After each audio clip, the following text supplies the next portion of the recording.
There's such a tie-in when we take a look at gratitude strategies and its impact on the workplace, its impact on motivation.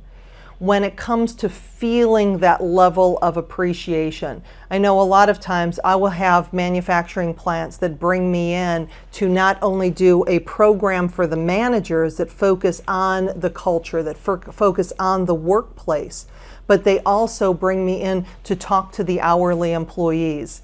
And I remember I had one OEM manufacturer, I was doing 4 programs for their hourly employees, 1 for their managers. And the hourly employees, it was a union shop, 5:30 in the morning, and these guys are walking in and go, what's she gonna teach me? Oh, here's the company, another way for me to make money, another way for the company to bleed me dry. And when they knew, when I let them know that it was about them, that it was about ways that they could have less stress in their lives, that they could have better relationships with their spouses and with their kids, and I gave them the tools.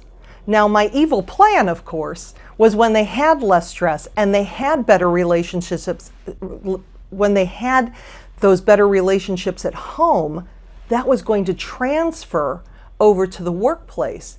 But until they saw that this was the investment that their company was making in them, they came in and they weren't trusting.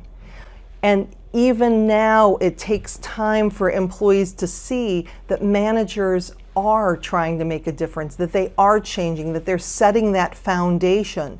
And sometimes things just by saying thank you and being specific, because what gets recognized gets repeated.